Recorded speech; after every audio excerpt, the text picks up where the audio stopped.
Good morning, students. Today I am going to start next chapter, which is motion of system of particles and rigid body. So first of all, what is center of mass? To understand the concept of center of mass, consider a dumbbell. These are two bells. Dumbbell है, ये दो balls. This is iron rod. Suppose force of 5 Newton is applied on bell A, and another force equal to 5 Newton is applied on the bell B. So this dumbbell will move parallel to itself. पहले यहाँ था, फिर ये थोड़ी देर बाद यहाँ पहुँच गया, फिर ये फोर्सेस लगती रही और ये थोड़ी और देर बाद यहाँ पहुँच गया. So we can say this dumbbell will move parallel to itself. A dash B dash parallel है दोनों, और A डबल डैश भी A B और A dash B dash के parallel है. So dumbbell is moving parallel to itself. Now, if the forces, two forces 5 Newton plus 5 Newton, ये अलग अलग पॉइंट्स पे लग रही थी, एक A पे लग रही थी, दूसरी B पे लग रही थी. Now I am applying total 10 Newton force. जो सिस्टम के ऊपर पहले दो फोर्सेस लग रही थी, उसके बराबर मैं अब अकेली फोर्स 10 न्यूटन की लगा रहा हूँ at point A. What will happen? This dumbbell will not move parallel to itself. ये लगभग अपनी जगह पे ही रह जाएगी, और ये बेल ए जो है आगे हो जाएगी. इसको धक्का देंगे, ये इसको धक्का नहीं दिया जा रहा है, सो ये टेढ़ा हो जाएगा. So we can say this dumbbell will not follow same type of path as it was following when two forces are applied at different point. तो चलिए अब इन दोनों के बराबर एक सिंगल फोर्स लगाता हूँ, और मैं इस फोर्स को यहाँ के बजाय थोड़ी यहाँ जैसे लगाता हूँ. जब ये मैं फोर्स यहाँ लगाऊंगा तो ये फिर से टेढ़ा सा हो जाएगा, लेकिन पहले जितना टेढ़ा नहीं होगा. अब ये बेल जो है थोड़ी सी आगे गई with respect to B bell, लेकिन फिर भी it is not following same type of path as it was following when two forces were applied at different points. तो इसमें भी ये और ये पैरेलल नहीं है.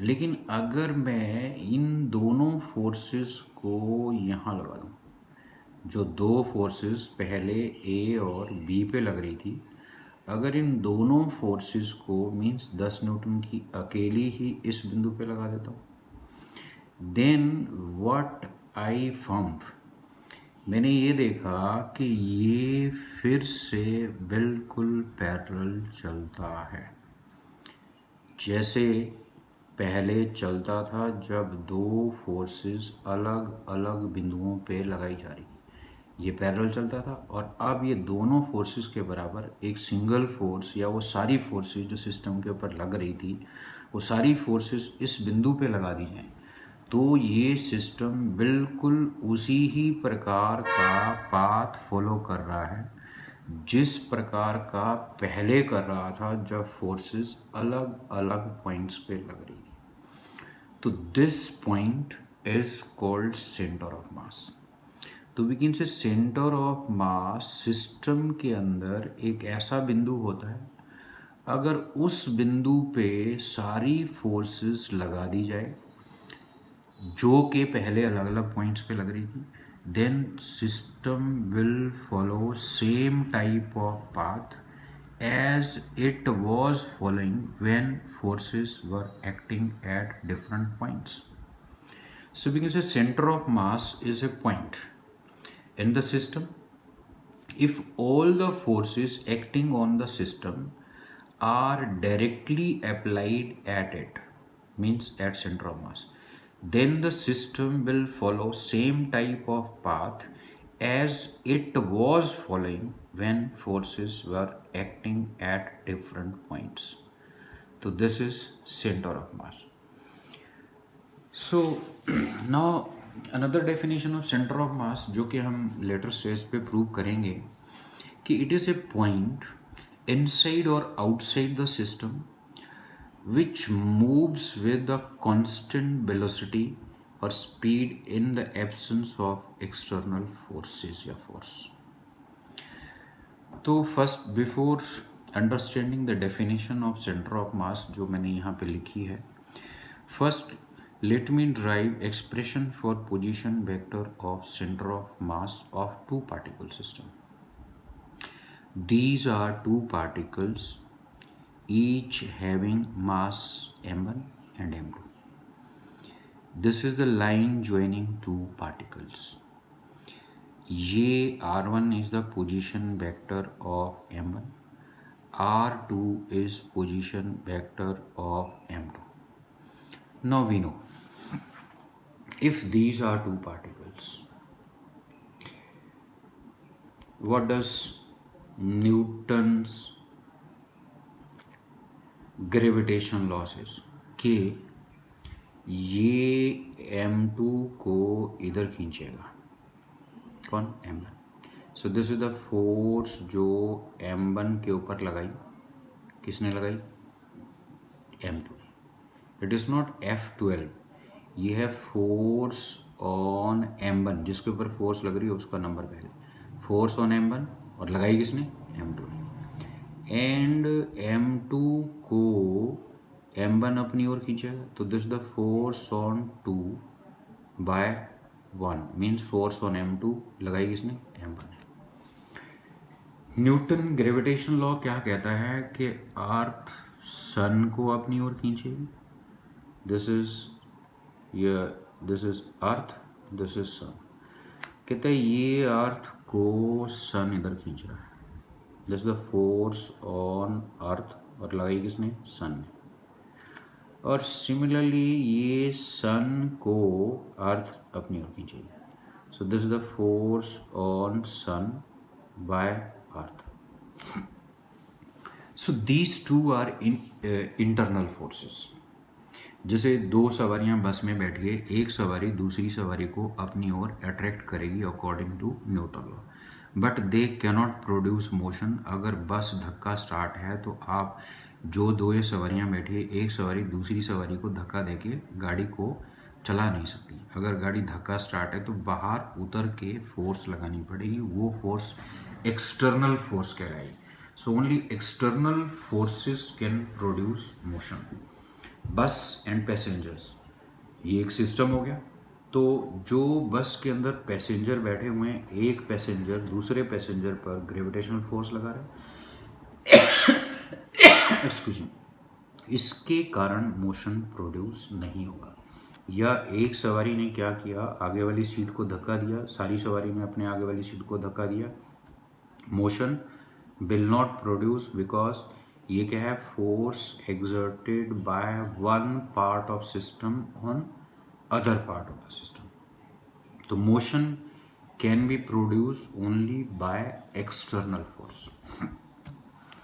सो दीज आर टू पार्टिकल्स. ये है फोर्स जो m1 पर लगाई m2 ने इस तरफ, और ये है फोर्स जो m2 पर लगाई m1 ने. So these are internal forces. ये आपने बाहर से F1 फोर्स लगाई और इसके ऊपर F2 फोर्स, तो F1 and F2 they are external forces. So consider two particles each having mass m1 and m2 having position vectors r1 and r2.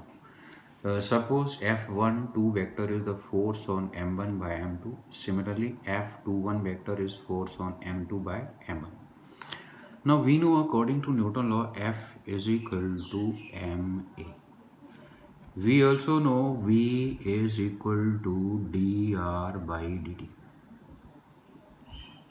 and acceleration is dv by dt.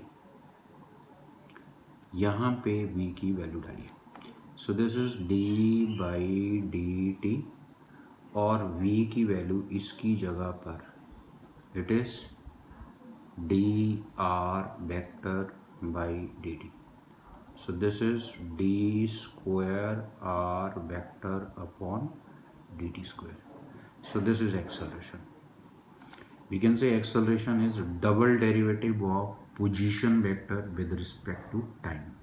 ये dt whole square है, मैं इसको ऐसे लिखूंगा, और ये d और d square हो गया. So we call it double acceleration is equal to double derivative of position vector. So f is equal to md square r vector upon dt square. So this is according to Newton law. Acceleration को हम इसके equal लिख सकते हैं. Now one thing more, this is the resultant force or total force acting on the system. तो let me write equations of motion. अच्छा ये क्या है? This is total force acting on this particle of mass m. ये है इसका position vector particle का, इसका भार m. तो this is force acting on the particle. So इसकी इक्वेशन ऑफ मोशन लिखनी हो मैंने. f is the force acting on the particle, m is its mass, r is its position vector. So this is the equation of motion on this particle. Newton second law जो होता है इसी को कहते हैं हम equation of motion. And this the resultant force, total force acting on this particle of mass m. Right equation of motion of this particle. We know इसके ऊपर फोर्स एक तो ये बाहर से लगाइए, एक m2 इसको खींच रहा है इस तरह. सो इसके ऊपर टोटल फोर्स एक F1 होगी और एक है F12. So this is the total force acting on m1 equal to mass m1 of this particle into acceleration of this particle. Acceleration of this particle इसके इक्वल हो गया, r1 है इसका position vector. Similarly, equation of motion of this particle, total force acting on this particle is F2 vector plus F21 vector. So this is the total force on m2, इसका mass and acceleration of m2. Add these two equations. ये आ जाएगा जी हमारे पास. This is on adding, left hand side में left hand side add कर दी और राइट हैंड साइड में right hand side. What we know according to Newton third law, ये फोर्सेस बराबर है.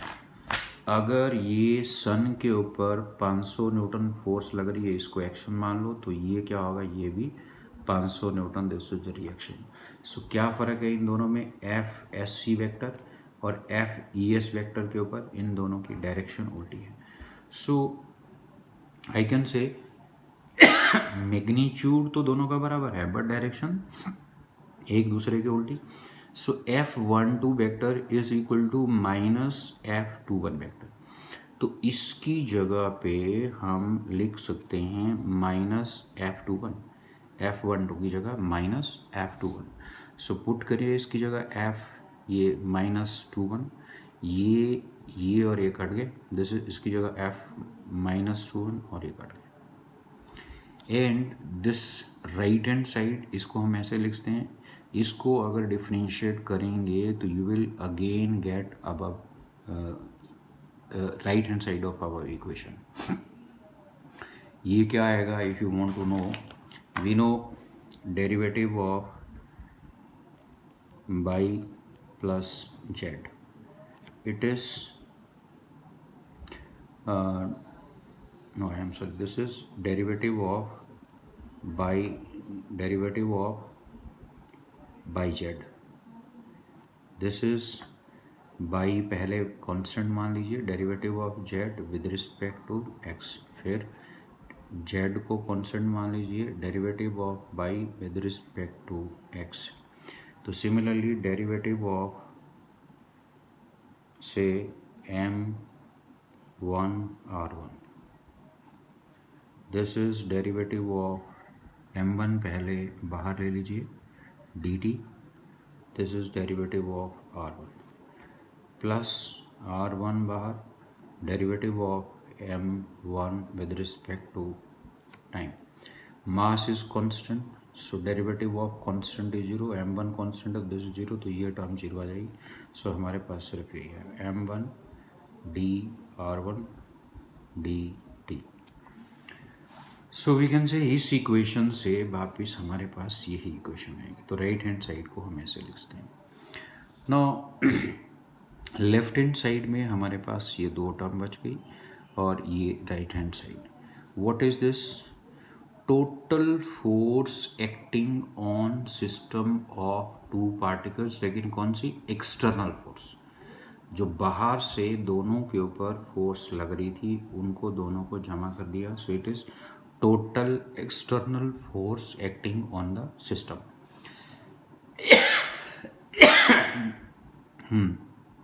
दिस इज इक्वल टू, ये तो टोटल एक्सटर्नल फोर्स हो.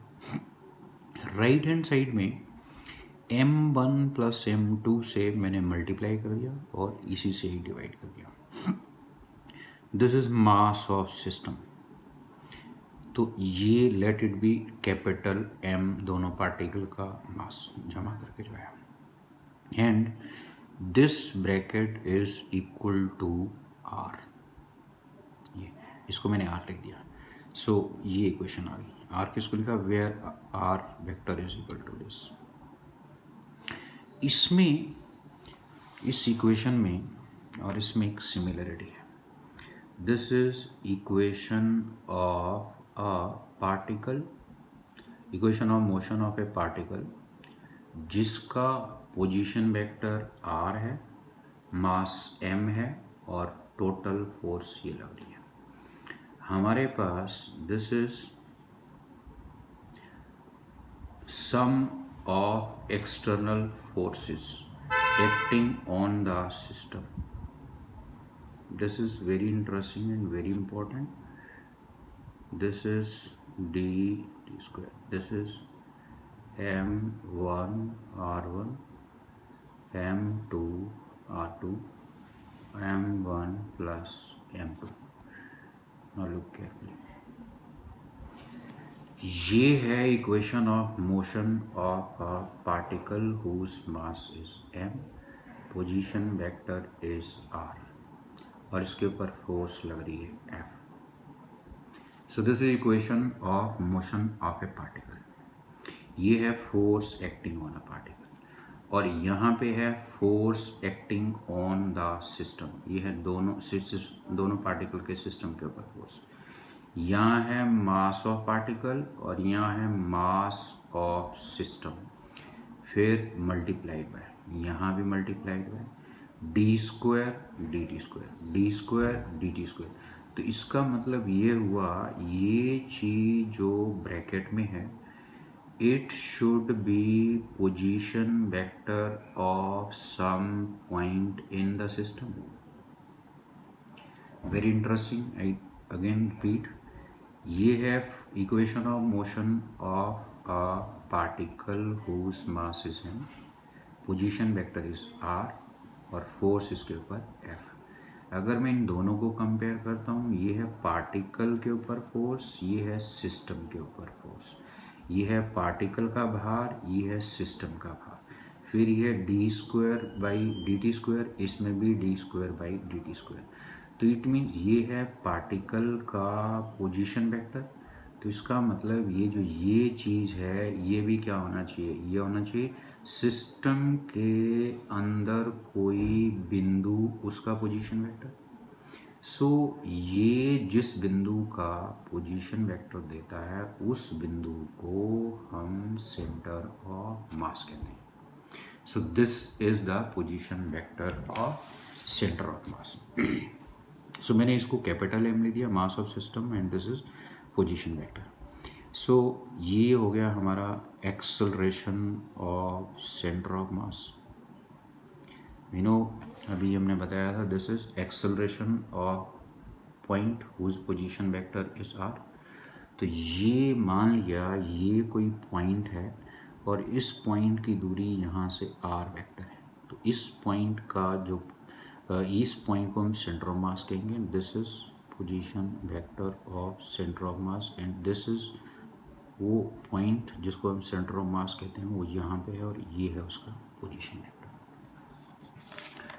Now some of the special cases of centre of mass का जो position vector है, if m1 is equal to m2 is equal to m, हमने तो दोनों पार्टिकल का भार अलग अलग लिया था। यहाँ पे m1 था, यहाँ m2 था, यहाँ m1, यहाँ चलिए मान लिया दोनों पार्टिकल का भार बराबर है, तो m1 की जगह भी m लिख दो, m2 की जगह भी m, नीचे m1 की जगह m। So take m common और नीचे 2m आ गया, ये कट गया। So this is position vector of centre of mass of two particles having equal masses. If R is 0, here it is very interesting, very important to understand. ये हमारे पास दो particle and ये है centre of mass का position vector. This is centre of mass m2, this is m1, this is origin. अगर हम इस origin को यहाँ से उठा के यहाँ ले आए, तो अब जो हमारा आर वेक्टर होगा, अब ये होगा यहाँ से लेके यहाँ। This is position vector of centre of मास। अगर मैं ओरिजिन को यहाँ ले जाऊँ तो अब ये ओरिजिन है, तो ये सेंटर ऑफ मास, अब आर वेक्टर ये होगा।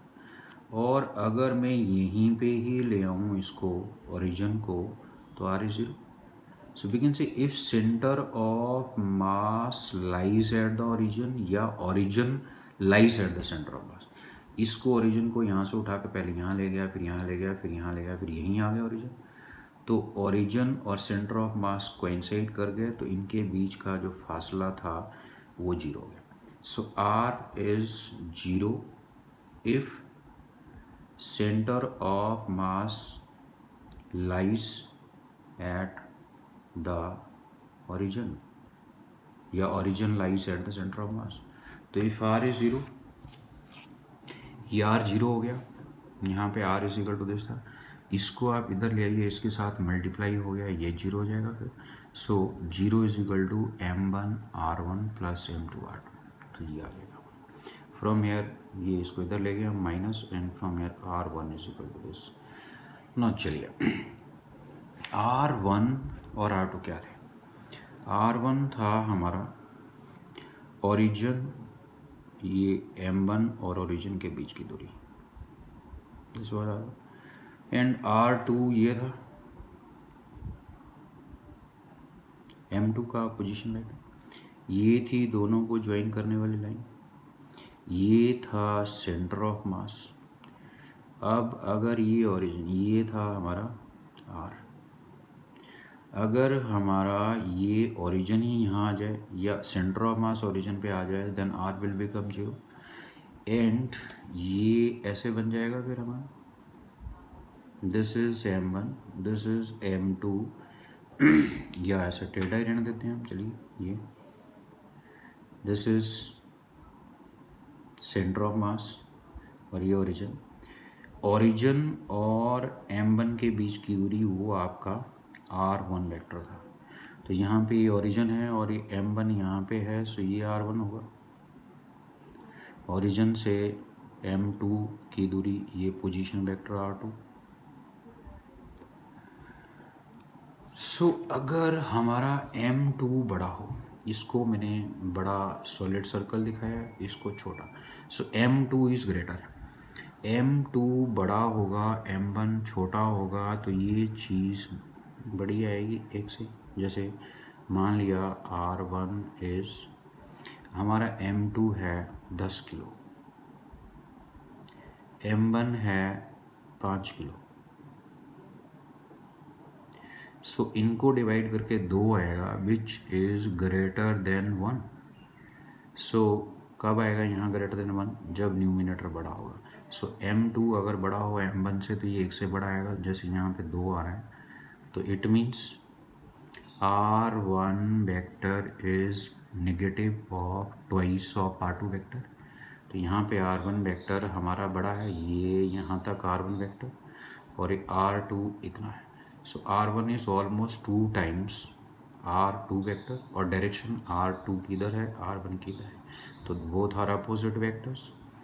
तो इफ़ R1 इज़ ग्रेटर, तो इसका मतलब ये हुआ कि सेंटर ऑफ मास इसके ज़्यादा पास है या ओरिजिन इसके ज़्यादा पास है। सो वी कैन से कि centre of mass will always lie near heavier body, this is 5 kg। तो 10 किलो वाली बॉडी के ज़्यादा पास होगा जो भारी है। Centre of mass always lies close to heavier object. Now if f external total is 0, then from this equation we have f total external is m a center of mass. Now if this force is 0, if this force is 0, then f external 0 means m a center of mass 0, इस m को इधर ले आइए, this is 0, 0 is equal to acceleration. तो if acceleration is 0, it means centre of mass is moving with constant velocity. अगर centre of mass uniform या constant velocity से चलेगा तो एक्सेलरेशन 0 होगा। So we can say centre of mass moves with constant velocity in the absence of external forces acting on the system। यहीं से ही हमने definition लिखी थी सेंटर ऑफ मास की कि ये एक ऐसा पॉइंट है जो कि कांस्टेंट वेलोसिटी से चलता है अगर सिस्टम के ऊपर कोई एक्सटर्नल फोर्स ना लग रही हो। Next is center of mass of two particle system will always lie on the line joining them. These are two particles and this is the line joining two particles. तो ये जो centre of मास होगा यहाँ यहाँ इसी line के ऊपर कहीं होगा, depending upon values of m1 and m2। अगर m2 बड़ा होगा तो m2 के ज़्यादा पास होगा, m1 बड़ा होगा तो m1 के ज़्यादा पास होगा centre of mass. Now there may not be matter at the position of center of mass. See, ये दो पार्टिकल हैं, इनके बीच में देयर इज़ नो मैटर। तो सेंटर ऑफ मास एक ऐसी जगह पे है जहाँ पे देयर इज़ नो मैटर। सो ये ज़रूरी नहीं है कि जहाँ पे सेंटर ऑफ मास है वहाँ पे मैटर होना चाहिए। इट मे बी कि जहाँ मैटर है, और it may not be. If there are n particles in a system, then ये in general ये हो जाएगा हमारा। And this is the total mass of the system, जिसमें के इतने सारे पार्टिकल हैं, तो let it be ये summation mi runs from 1 to n। इसका मतलब क्या हुआ कि i को 1 लीजिए m1 लिखो, फिर प्लस i को 2 लीजिए m2 आ जाएगा, फिर i को 3 लीजिए जमा m3। So we can say ये इसकी कॉम्पैक्ट नोटेशन है। सिमिलरली ऊपर वाले की समेशन फॉर्म में ये compact notation. So this the total mass, सभी पार्टिकल का बाहर ऐड कर देंगे। So we can write r vector is equal to this. No coordinates of centre of mass. If you remember I have told you कि अगर ये कोई point है P, इसके कोऑर्डिनेट्स x y z है, इसका पोजीशन वेक्टर r है, तो position vector is equal to X I cap plus Y J cap plus Z K cap. ये हम पहले पढ़ चुके हैं। तो चलिए, दिस इज़ ए बॉडी, ये बहुत सारे पार्टिकल्स की बनी हुई है, सॉलिड बॉडी, रिजिड बॉडी, और ये एक पार्टिकल है, इसका भार m1 है और इसके कोऑर्डिनेट्स ये हैं x1 y1 z1 और इसका position vector r1। So r1 position vector according to this concept किसके बराबर होगा? r1 vector will be equal to x1 i cap plus y1 j cap plus z1 k cap. ये 2 number particle है, इसके coordinates ही हैं।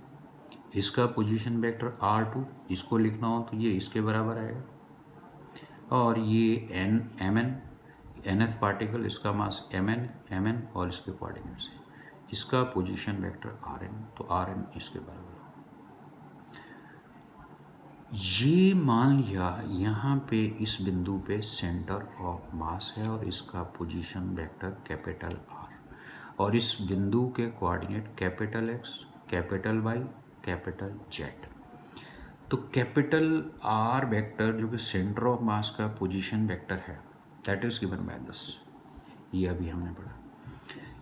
We can rewrite it in terms of its coordinates, तो इसके coordinate capital X, capital Y, capital Z, तो ये R vector इसके equal M1 R1 vector इसके बराबर है, ये this the value of R1 vector plus M2, ये M2 और ये R2 vector plus on Mn, ये आपका Rn vector divided by capital M, total mass of this body.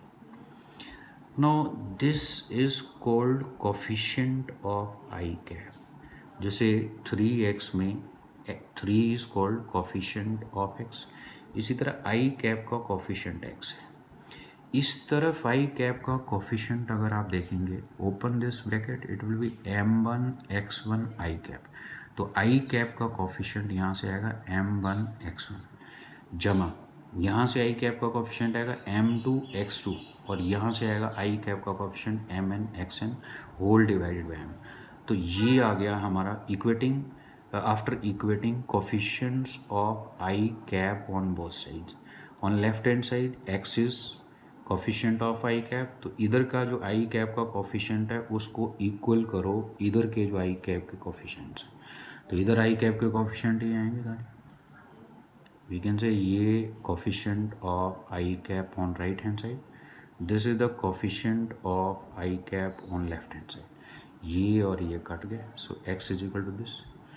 तो x can be rewritten, x capital X is equal to 1/m और इस summation mi(xi), summation from I is equal to 1 to n।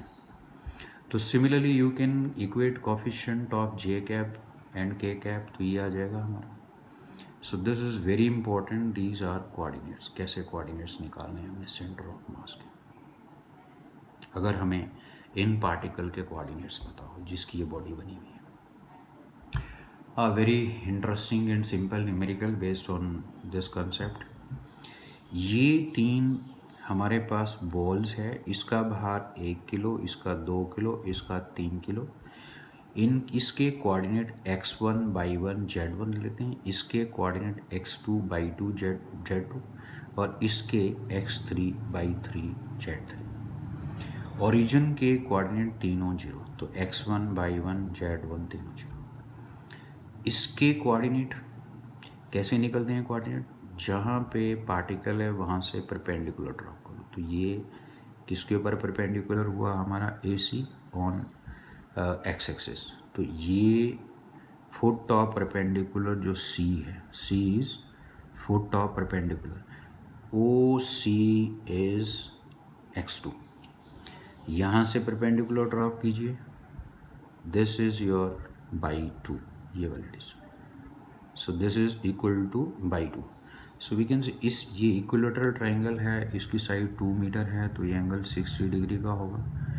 तो x2 तो हमारा ये आ गया 1 metre, because ये बाइसेक्ट करेगा इसको, तो ये 2 मीटर है बेस, तो OC इज 1 मीटर बाई 2। इस ट्राइंगल में OCA में this is perpendicular, this is base, this is hypotenuse, from here by 2 ये perpendicular upon hypotenuse by 2 upon 2 is equal to sin 60 और sin 60 की वैल्यू √3/2 by 2 upon 2, 2 और 2 cut गए, by 2 is √3, Z2 is 0। इसकी x3 means OB distance, its is 2 metre, x axis के ऊपर by और z coordinates 0, तो ये इसके कोऑर्डिनेट्स आ गए। Now position vector of centre of mass of this 3 body system, ये पोजीशन सेंटर ऑफ मास का x coordinate is equal to m1 x1 plus m2 x2 plus m3 x3 upon m1 plus m2 plus m3। m1 is 1 kg, x1 0 है हमारा, m2 2 kilo है, x2 हमारा ये रहा 1 metre, and M3 3 kg or X3 is 2 meter. Divide by 1 plus 2 plus 3, it gives us 1.33 meter. Similarly, by coordinate of center of mass ये आ जाएगा हमारा M1 1 kg by 1 जीरो दिया, जीरो है यहाँ पे, M2 2 kg by 2 ये रहा हमारा √3, M3 by 3 और ये इसको कैलकुलेट करेंगे। So centre of mass if you want to locate, ये 1.33 मीटर मतलब एक्स एक्सिस की तरफ चले जाओ। ये तो हो गया आपका यहाँ तक 1 मीटर, यहाँ तक हो गया से 1.33 मीटर, ये तो हो गया x coordinate of centre of मास। और यहाँ से कितना ऊपर जाना है, लगभग 57 सेंटीमीटर। तो ये यहाँ से चले गए, हम चले गए, मान लिया ये 57 centimetre. So this is the centre of mass. So this is center of mass of these three ball system. So that's all for today. Thank you for watching.